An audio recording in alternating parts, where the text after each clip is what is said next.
Hadirin jamaah yang kami muliakan, selanjutnya marilah kita mendengarkan ceramah agama yang akan dibawakan oleh yang terhormat Dr. Haji Rusli Kartini Mas. Disilakan.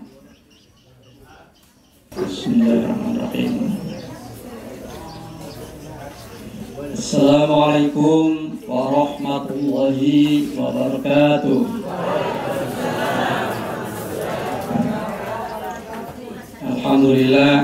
Alhamdulillahilladzi anzala sakinah fi qulubil mu'minin liyazdadu imanan ma'a imanihim.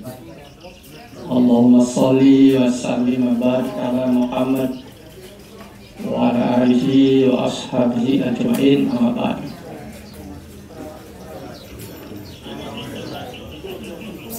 Kita bersyukur pada pagi hari ini kita dapat menghadiri kegiatan rutin kampus kuliah subuh. Sudah berpuluh-puluh tahun belum ada yang wisuda, bahkan belum ada yang dapat ijazah.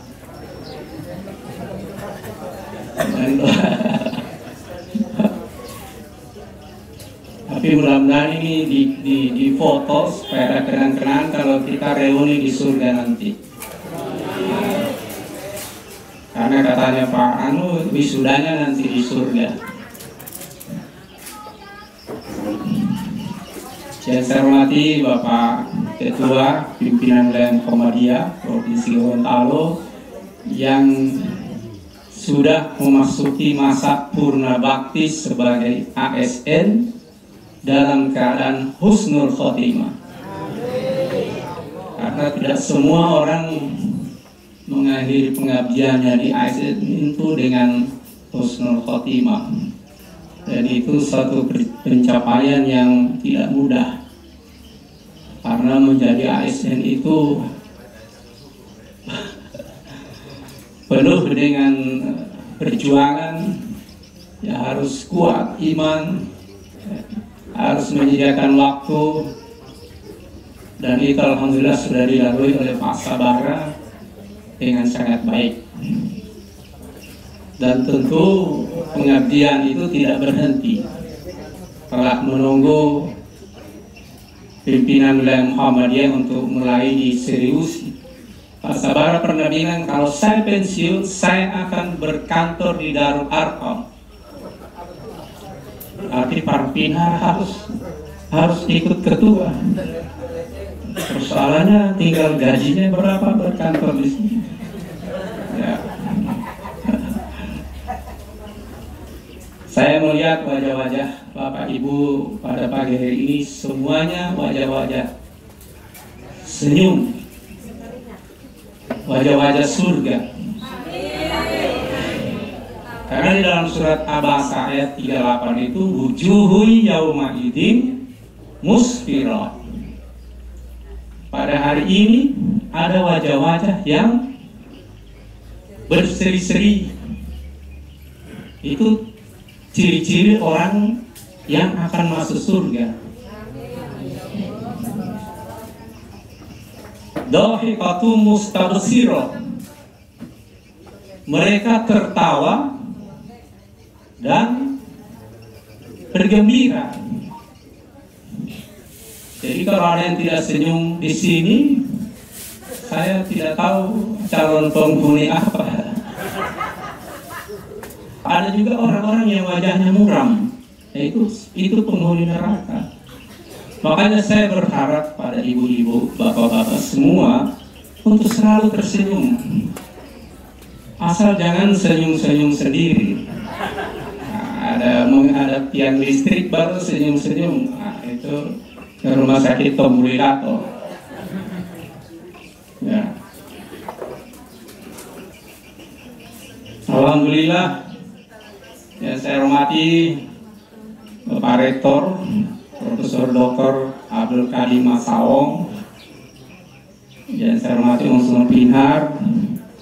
Ada Bapak Wakil Rektor dua, ada Bapak Direktur Pasca, yang saya hormati Ketua Pimpinan Wilayah Aisyah, Ketua Pimpinan Daerah Muhammadiyah dan seluruh jajarannya.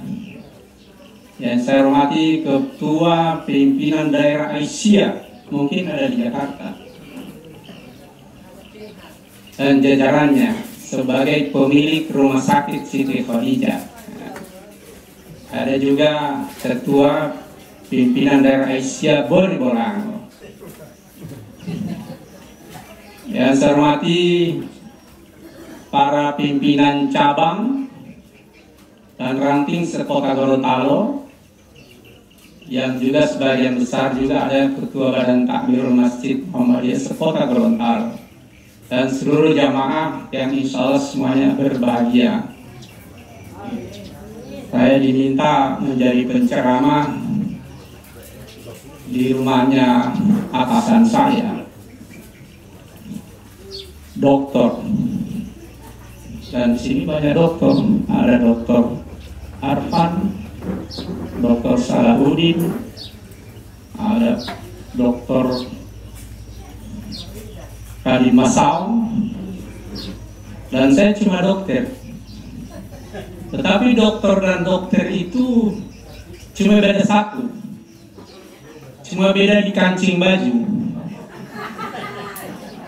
Kalau dokter itu hanya bisa memerintahkan membuka kancing baju istrinya. Kalau dokter semua, bahkan belum diperintah sudah dibuka. Saya sengaja memulai ketawa. Orang ketawa itu sehat, Bu. Karena kalau kita ketawa, itu udara itu keluar masuk, oksigen. Makanya harus ketawa, jangan cuma tidak ada oksigen yang masuk. Dan biasanya itu cepat kena stroke. Jadi kalau ketawa harus hahaha. Walaupun Rasulullah itu memberikan contoh untuk tidak ketawa terbahak-bahak. Ya.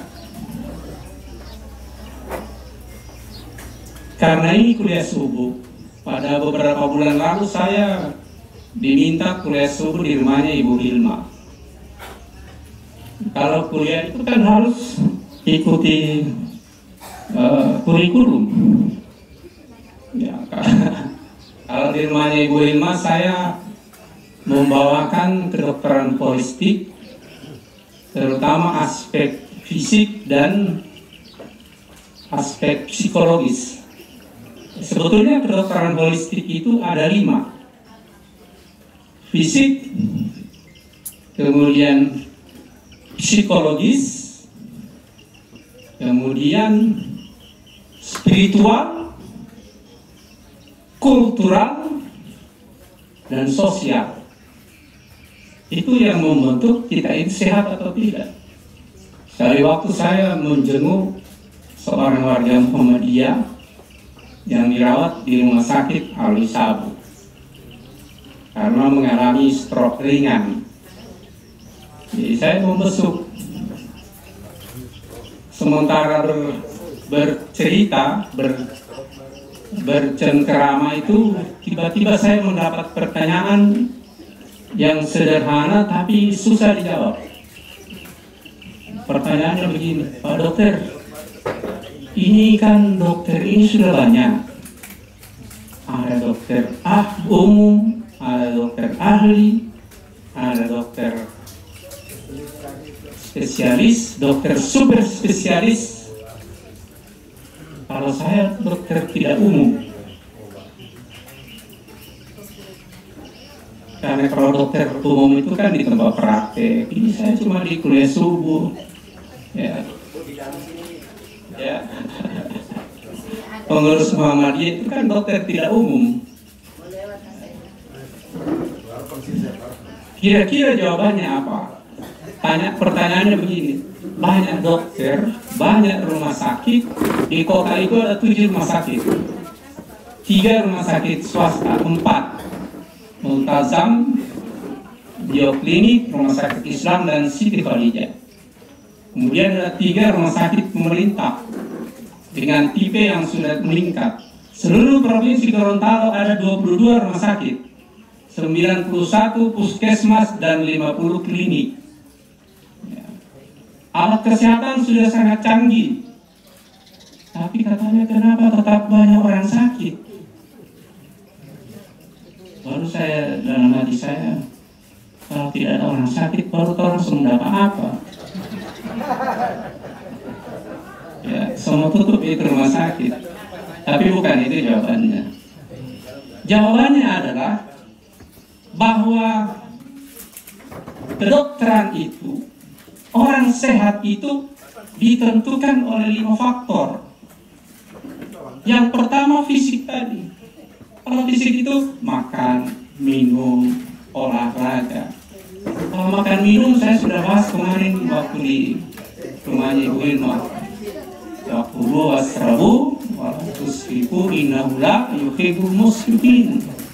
Makan minumlah kamu, tapi jangan berlebih-lebihan. Karena Allah tidak menyukai orang-orang yang berlebih-lebihan. Kalau kita makan berlebih-lebihan, di situ. Karena kalau orang Gorontalo itu kalau makan, misalnya di pesta, 1 piring itu tetap begini modelnya. Ada. Jadi kalau 1 piring ada bugis, ayam panggang, kuah sup, sate tuna, ikan bakar, semua ada. Dan dulu saya sudah jelaskan, Rasulullah itu kalau makan itu paling banyak hanya 2 macam. Karena itu, kalau kita makan lebih dari 2 jenis, misalnya daging ayam dan ikan laut, itu enzimnya itu berbeda. Kalau kita telan bersamaan, maka 2 enzim akan keluar dan dia bentrok. Akibatnya apa? Habis makan, bersendawa. Dan bersendawa itu yang paling dibenci oleh Rasulullah. Ya. Rasulullah lebih suka kalau orang kentut. Karena orang kentut itu sehat. Ada orang yang tidak bisa kentut, keluar uang 30 juta. Tidak bisa kentut. Jadi mahal sekali itu kentut. Makanya orang kentut jangan marah-marah. Bersyukur, alhamdulillah saya masih bisa kentut. Kalau orang tidak bisa kentut itu tahu penyakit apa kira-kira? Yang jelas ususnya tersumbat. Bisa tumor, bisa usus melilit, macam-macam. Dan itu harus dioperasi, dibelah dan dipotong ususnya, mahal. Untung ada BPJS. Ya. Kemudian aspek fisik itu merokok. Alhamdulillah keluarga Muhammadiyah tidak ada yang merokok kecuali yang merokok.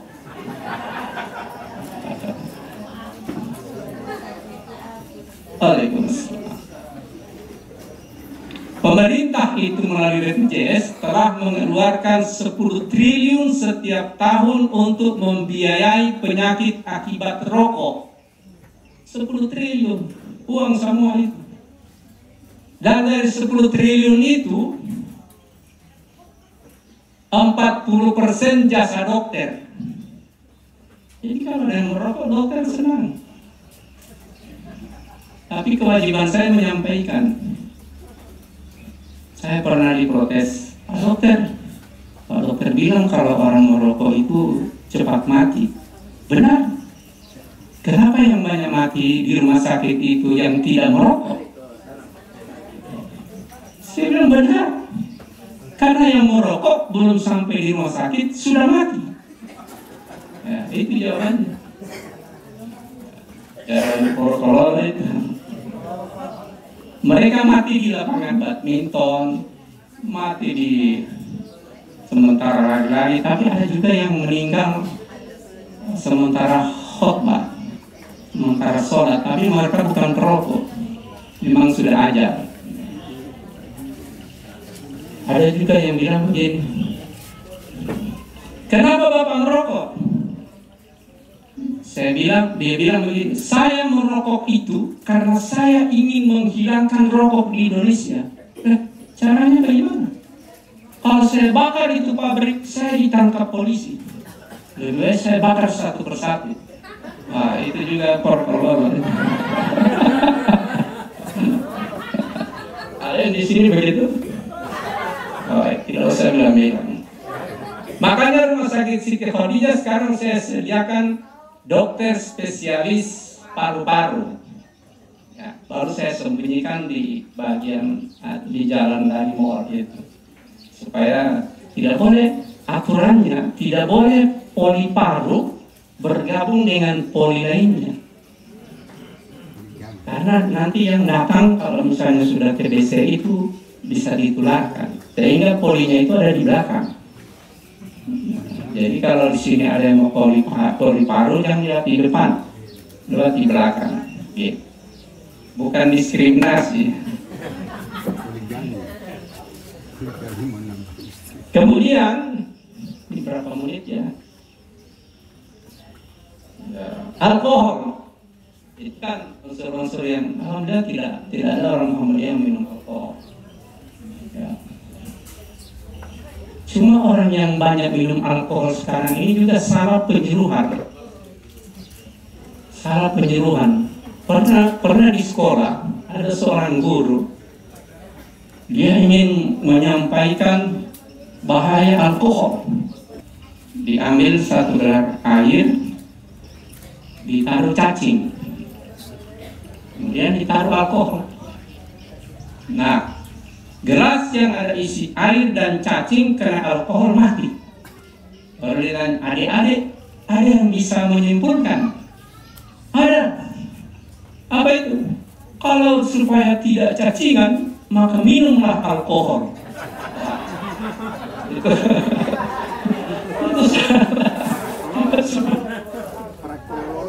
nah, itu cuma merangsang tertawa. Kenapa saya rangsang tertawa? Supaya hormon kebahagiaan keluar dulu, sehingga untuk ceramah selanjutnya sudah dalam posisi bahagia.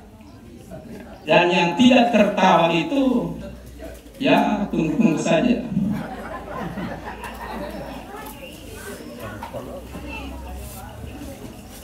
Perut. Nah, ini perut. Mohon maaf kalau ada yang merasa perutnya agak besar.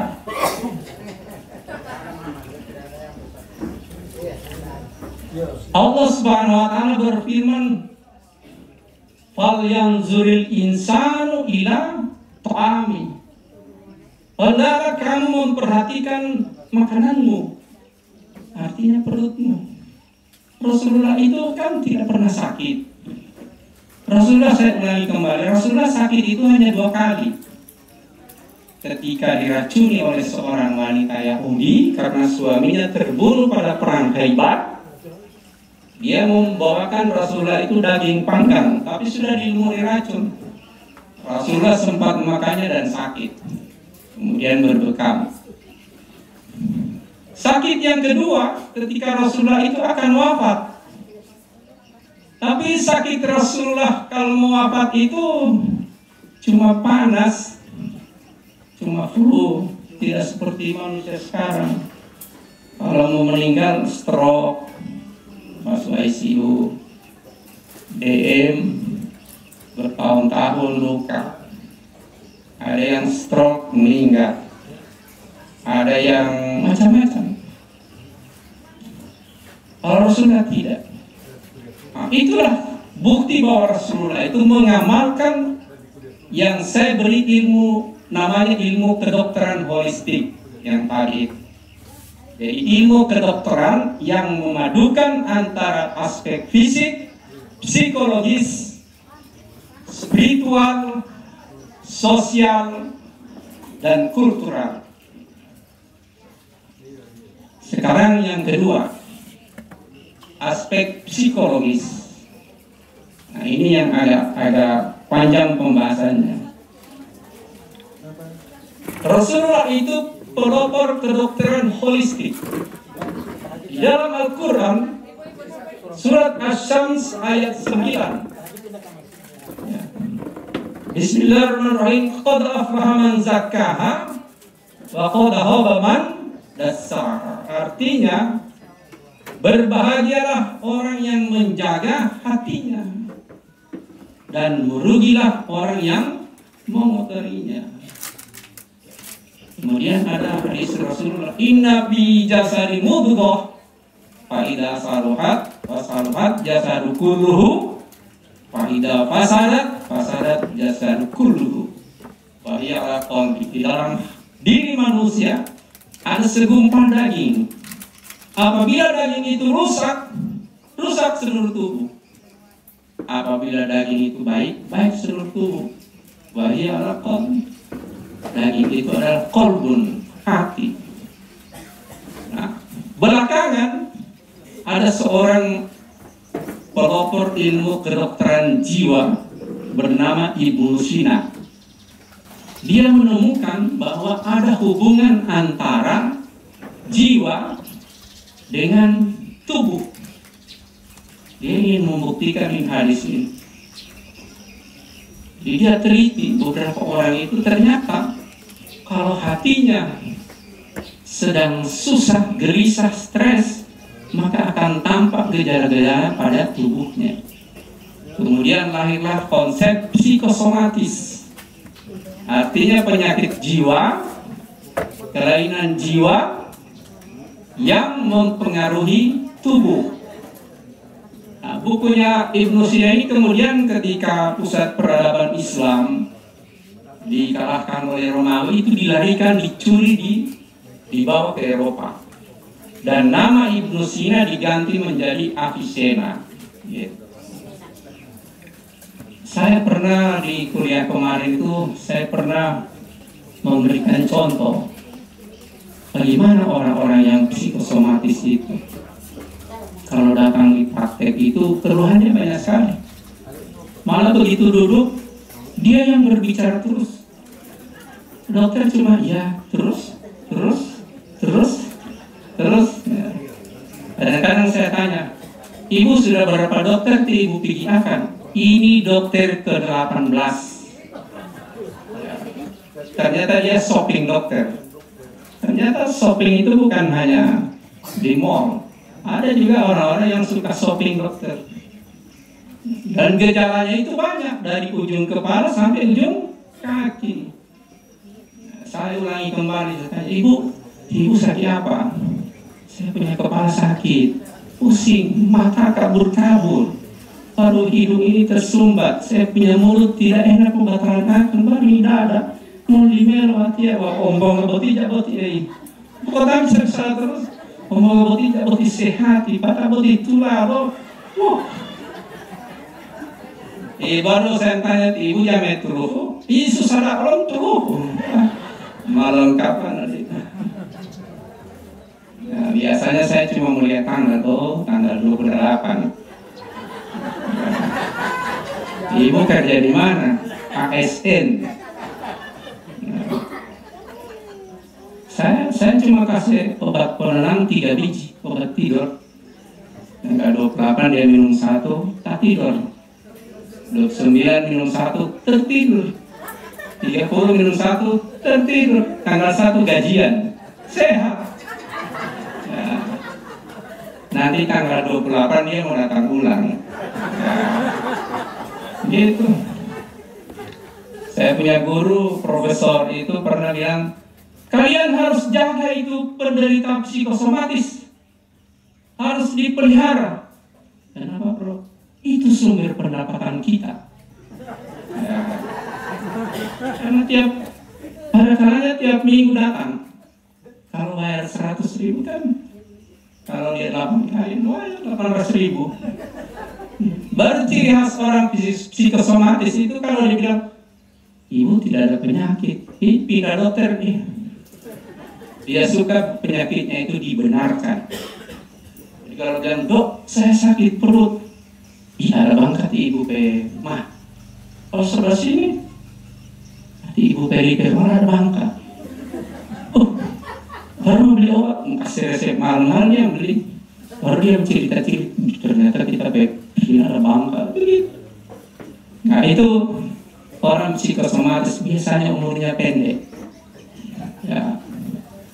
karena selalu stres. Nah, ini saya mau masuk di topik yang sebetulnya. Bagaimana sebetulnya kita itu bahagia dengan konsep Islam berdasarkan bukti-bukti ilmiah kedokteran. Nah, menurut penelitian, di dalam tubuh manusia itu ada 4 hormon kebahagiaan. Ada. Bahagia itu tidak usah dicari-cari di mana, dicari di mall, dicari di suami, dicari di istri, tidak usah. Ada potensi kebahagiaan dalam tubuh kita. Hormon itu dikeluarkan oleh kelenjar namanya pituitary. Itu ada di belakang dahi. Bayangkan Allah meletakkan hormon kebahagiaan itu diproduksi di sini. Artinya apa? Kalau kita rajin sujud, hormon itu akan terangsang. Yang tidak rajin sujud, ya pasti suka-suka stres. Kementerian Kesehatan itu mengeluarkan hasil penelitian. Ini mohon maaf. Ternyata 1 dari 4 penduduk Indonesia itu mengalami kelainan jiwa ringan. Nah, coba di sini ada berapa orang? 200 bagi 4 berarti 50 di antara bapak ibu ini menderita kelainan jiwa ringan. Coba angkat tangan. Itu yang susahnya. Karena orang berpenyakit jiwa ringan yang mengeluh sakit ulu hati, kalau datang ke dokter tidak mengaku dia ada kelainan jiwa. Tidak mengaku. Tidak ada apa-apa. Dok, saya sakit-sakit ulu hati, dok. Baru saya ini tukang gibah, dok. Tidak ada. Saya ini tukang iri hati. SMS susah melihat orang senang melihat orang susah. Tidak ada. Coba kalau mengaku, oh berarti ini terapinya kan paling saya rujuk sama Pak Arfan. Oh iya, Pak rujuk itu ada ahli terapi jiwa di situ. Iya. Tapi karena tidak mengaku, ya sudah, macam-macam obat. Makin banyak obat, dia makin senang. Ya. Jadi ada 4 hormon yang dikeluarkan oleh kelenjar pituitary gland yang ada di belakang dahi kita. Pertama, hormon endorfin. Ini kan sudah kita kenal kan? Hormon endorfin itu hormon kebahagiaan. Dia bisa dirangsang keluar kalau kita menyanyi. Jadi yang tidak bisa menyanyi, belum maaf. Segera belajar menyanyi. Pak Pro bisa menyanyi, Pro? Oh bisa. Kemudian tertawa. Makanya tadi saya ada tertawa. Bersyukur, membaca Al-Quran. Coba bilang Alhamdulillah 3 kali. Coba bilang Alhamdulillah, Alhamdulillah, Alhamdulillah. Apa yang ibu rasakan? Tenang. Membantu orang susah. Ketika dia bilang, Alhamdulillah, ibu, anak saya selesai bisa belikan buku. Kan ibu senang kan? Itu hormon dopamin, endorfin meningkat itu. Itulah konsep Islam itu seperti itu. Kemudian hormon dopamin. Kalau dopamin itu hormon percaya diri. Itu hormon dopamin. Dia bisa dirangsang dengan olahraga. Nah ini Pak WR2 kan suka foto you dengan istri. Olahraga itu merangsang hormon dopamin. Hormon dopamin itu di samping membuat hati gembira, percaya diri, dan dia dopamin itu mempengaruhi kadar insulin dalam darah. Sehingga kalau orang hormon dopaminnya naik, dia akan merangsang insulin. Sehingga apa? Kalau orang yang gula darah tinggi, dengan olahraga, tapi jangan olahraga keliling kota Gorontalo, olahraga mengaji, itu insulinnya akan naik dan kadar gula itu akan turun. Karena ada ada orang-orang yang insulin resisten. Artinya dia dikasih insulin tidak mau turun lagi dari gula. Itu berarti sudah dipastikan ibu itu pasti mengalami kondisi stres. Tadi malam ada pasien umurnya baru 40-an datang di praktek saya di Kabila. Dia sudah pakai insulin, gulanya tetap 500. Saya bilang, ibu tidak. Ibu kalau tidur bagaimana susah, kalau terus bagaimana? Iya, saya stres, saya selalu pikirkan. Nah itu. Makanya dalam Islam itu silaturahim. Silaturahim itu memperpanjang umur. Itu konsepnya benar. Karena orang silaturahim, pertama dia berbagi. Dia berbagi keluhan. Gitu kan. Kemudian kalau orang silaturahim, apalagi kalau perkumpulan keluarga kan ketawa-ketawa, menyanyi-menyanyi, itu sehat itu. Ya. Saya bilang sama ibu tadi, ibu coba 80 pengaruh makanan untuk meningkatkan gula darah itu hanya 20%. Jadi kalau orang tanya sama saya, dok boleh saya makan ini? Boleh. Kalau udang, boleh. 1 boleh dokter, 2.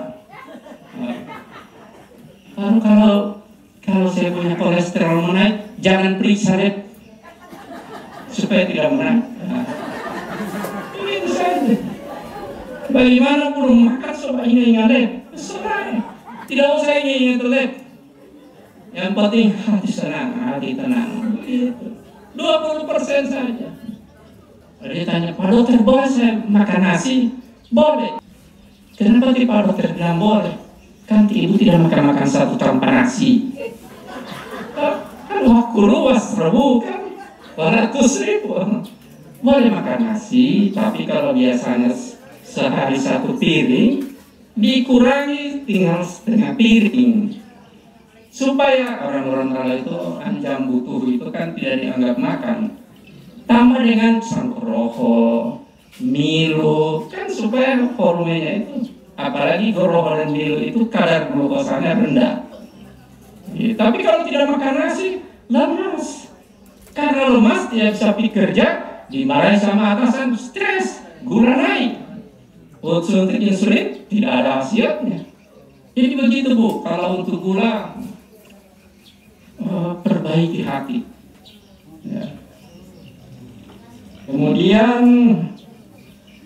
nah memang sekarang ini kita ini menghadapi global stress karena pengaruh perkembangan dunia media sosial, apalagi yang Pak Arpan suka taruh di Facebook itu, bikin stres juga itu.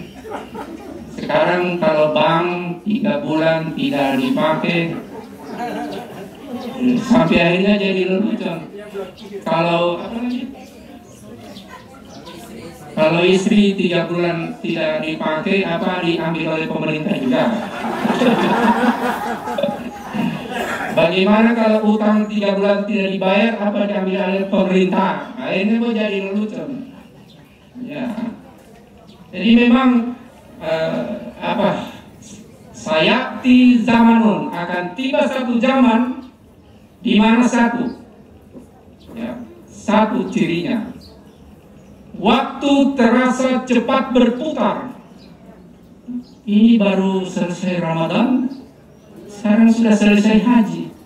1 tahun terasa 1 bulan, 1 bulan terasa 1 hari, 1 hari terasa baru sholat subuh tadi sama sholat subuh besok.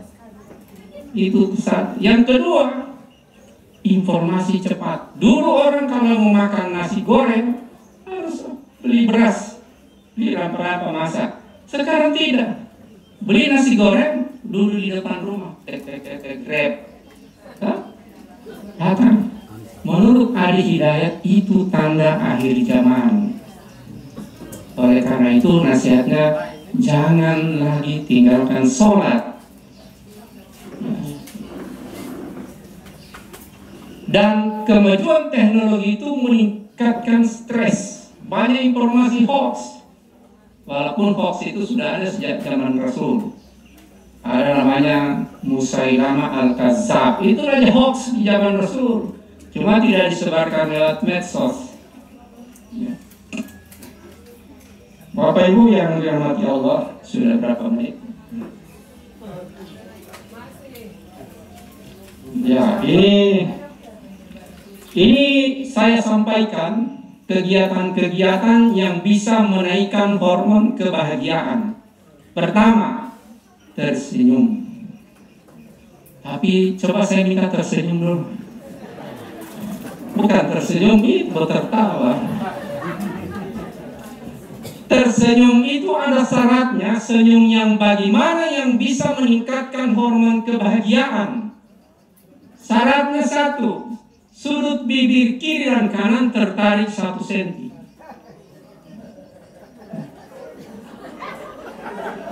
Dua,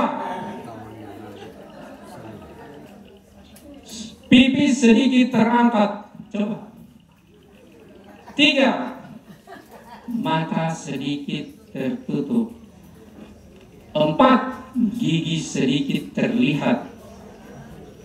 4, senyum itu yang bisa menaikkan kadar hormon kebahagiaan. Kalau bos 1, bawa kortisol itu, bawa hormon stres. Tahun lo tadoi.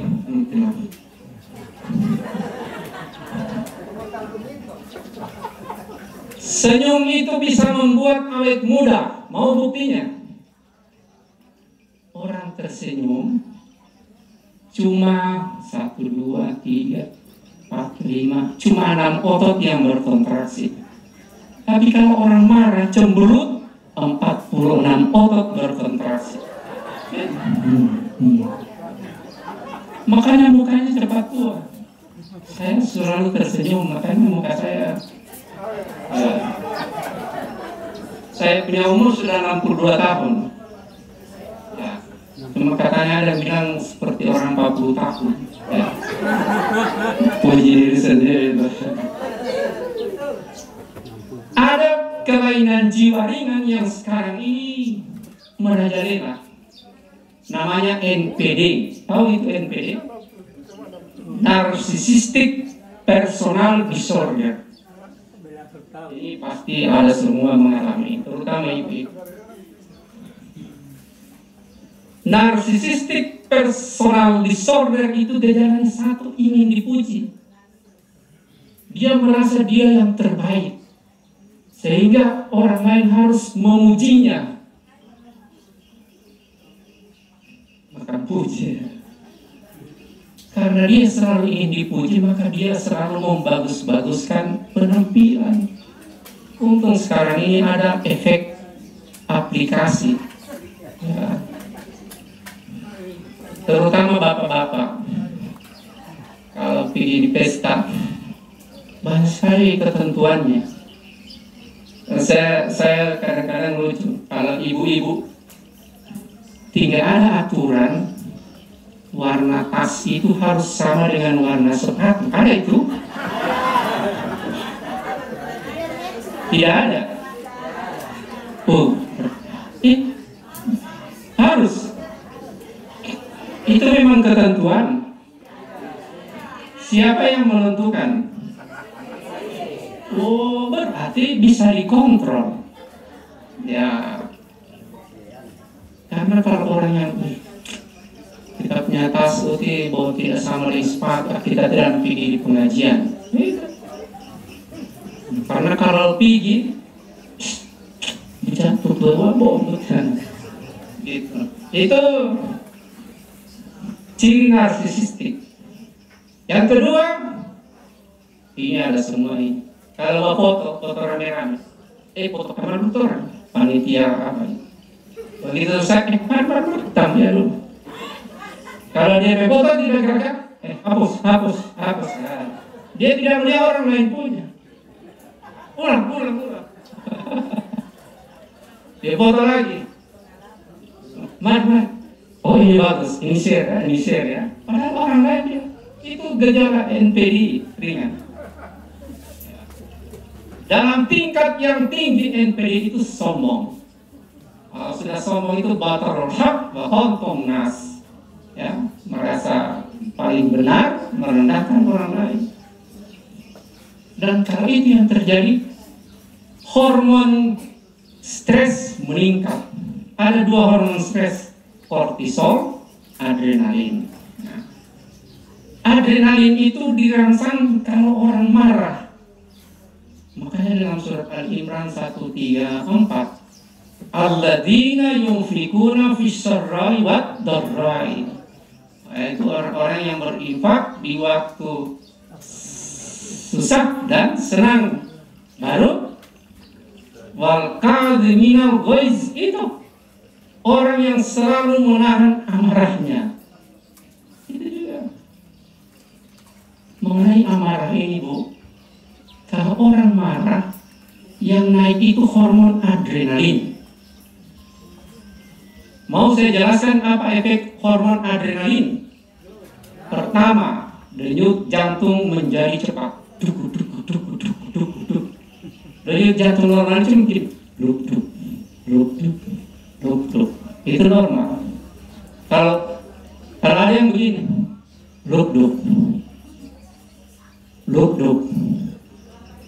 banyak cicilan. Berhenti.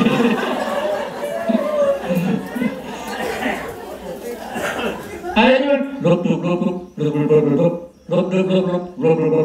apa itu? Ada yang keselingkuh buat telepon.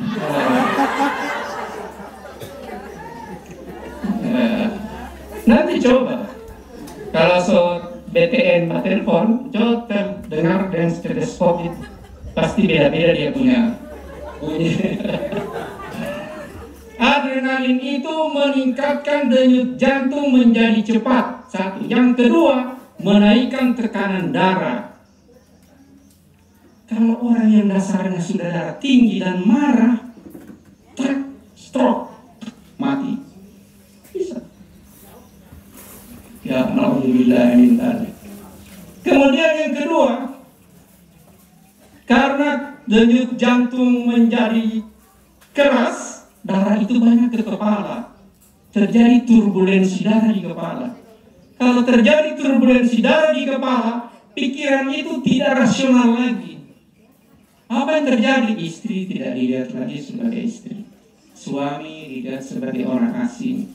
Anak-anak, atasan tidak dilihat lagi sebagai atasan. Apa yang terjadi?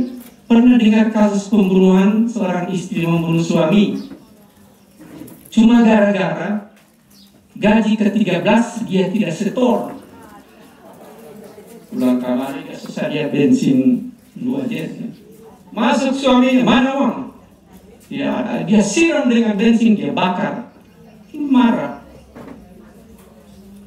Sehingga marah itu, mengapa wal qazib dikendalikan? Karena dampaknya tidak bagus. Akibat dari marah lebih besar daripada penyebab marah itu sendiri. Cuma gaji 13, 1,4 juta.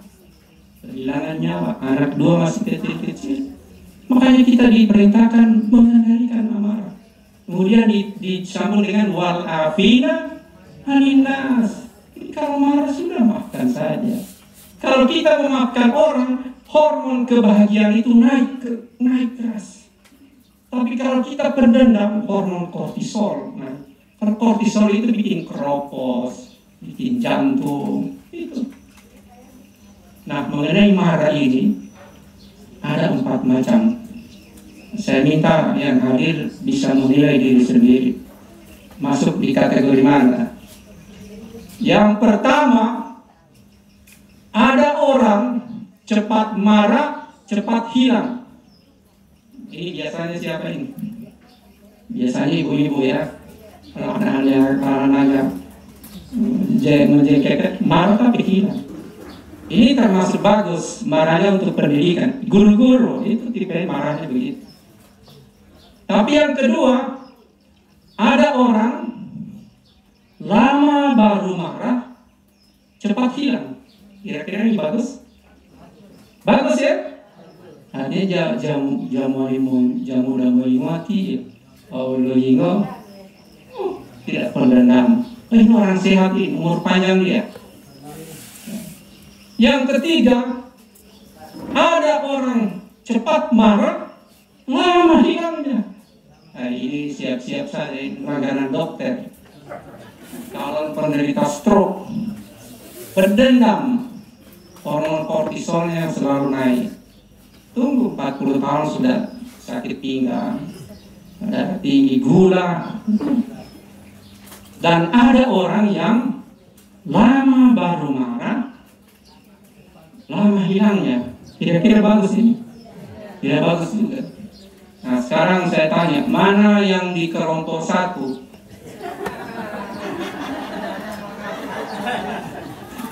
Mana yang kelompok 2? Cepat marah, lama hilangnya. Kelompok 3, 4, itu susahnya dokter mengobati penyakit psikosomatik. Tidak ada yang mengaku. Susah. Dan tidak ada laboratorium. Ibu Mila ini kan kepala laboratorium kan. Tolong periksakan ke ibu itu buat marah.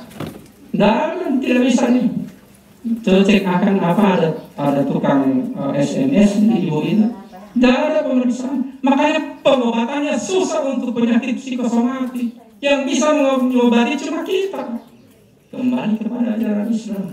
Inna ala bidzikrillahi tatma'innul qulub. Silaturahim, banyak sedekah, sedekah tubuh bikin sehat. Ada ibu sudah pernah dengar cerita TKW yang di Arab Saudi? Pernah ya? Ada seorang ibu di Arab Saudi, dia meminta TKW dari Indonesia. Sampai di rumahnya itu, ibu ini penderita kanker payudara stadium 4. Pernah dengar? Ya. Kalau yang pernah didengar saja, kalau yang belum, ya. Ini pembantu ini setiap hari dia lihat masuk di kamar mandi. Ya. Begitu terus, tiba-tiba dia tanya, "Nak, kenapa kau selalu masuk kamar mandi?" Dia bilang, "Mohon maaf Tuan Twin," atau apa kalau di Arab, "saya mempunyai bayi yang saya tinggalkan, baru saya lahirkan, saya sudah kesini. Dan setiap waktunya menyusui ini keras. Tapi yang membuat dia sedih itu dia pompa, tapi kan dia buang di toilet." Ibu itu bilang begini, "Nak, kamu sekarang bersiap-siap saja. Ini gajimu selama kontrak saya berikan. Saya berikan kau tiket pulang ke kampung. Jika sudah besar bayimu, kau ingin kembali, silakan kontak saya." Bersyukur itu. Sudah dia berdoa. Apa yang terjadi setelah itu? Pulang itu tenaga kerja. Ini kankernya ibu ini perlahan-lahan mulai kering. Dan akhirnya dia periksa ke dokter. Sembuh. Saya tadinya ragu dengan cerita ini, tapi setelah saya telusuri, memang benar-benar cerita dan nama ibu itu dicantumkan. Jadi itu dasarnya itu. Makanya kalau ada yang minta-minta di rumah, dodoton, kayak dodo, biasanya dari telaga sana. Kalau aku nonton do telaga, dodo rawon lupa. Betul ya? Ya. Dari malu dari ayam di. Tentu lalu dari ayam. Deh, pejabat itu tidak boleh Pak. Qaulun ma'rufun wa maghfiratun khairum min shadaqatin la tatba'u. Itu perkataan yang baik, memberi maaf lebih baik dari sedekahmu. Artinya kalau datang-datang jangan kasih saja. Yang dikasih itu kan cuma sisa-sisa belanja toh. Ya. Ini sudah cukup ya. Nanti, waduh, sudah berapa menit ya? Ya. Yang berikut, luaskan hati. Ini cerita terakhir saja. Luaskan, kalau Agi bilang itu jagalah hati, jangan kau kotori, jagalah hati dan terah hidup ini. Ada satu siswa santri selalu bersedih, stres, kadang menangis. Kiainya datang, "Nak, kenapa kau selalu bersedih?" "Pak Kiai, saya orang miskin. Saya selalu dihina oleh teman-teman saya karena baju saya itu saja." Akhirnya anak ini dipanggil Pak Kiai pergi dapur. Coba ambil segelas air. Dia ambil segelas air. Pak Kiai bilang, "Taruh 1 sendok garam." Dia taruh. Kocok. Sekarang minum. Belum masuk langsung hampir muntah. Oke, mari kita pergi ke danau. Dia pergi ke danau. Coba ambil 1 sendok garam, taruh di danau itu. Coba rasa itu air danau. Aduh, segar sekali Pak Kiai. Segar, saya suka air ini. Akhirnya pulang. Apa artinya ini Pak Kiai? Gelas itu sama dengan hatimu, sempit.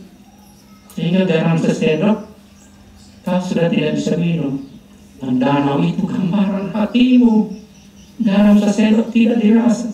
Artinya apa? Luaskan itu hati. Kalau hati sempit, penyakit semua datang. Malu amo kukuyo menjala-jala. Waktu hero timal kukuyo masuk. Ya. Jadi inilah nanti kuliah ini kan baru 2 kali pertemuan. Kalau dihitung jamnya itu baru 3 jam pelajaran. Kan 3 SKS itu kan berapa ya? 18 kali pertemuan, 16. Karena kebetulan saya dosen, diminta Pak Rektor jadi dosen di Fakultas Kedokteran juga. Terakhir saya ingin mensosialisasikan saja sedikit tentang Rumah Sakit Siti Khadijah. Insya Allah minggu depan kami telah membuka layanan penyakit kulit dan kelamin. Dan akan diikuti dengan pelayanan kecantikan. Supaya ibu-ibu Aisyah tidak perlu pakai efek lagi. So asli. Ya. Insya Allah dokter kita, Dokter Nur Khair Aziz, pemilik klinik Hitam Putih. Kemarin saya ke sana dan beliau bersedia. Demikian, mohon maaf jika penampilan ini ada yang kurang berkenan. Assalamualaikum warahmatullahi wabarakatuh.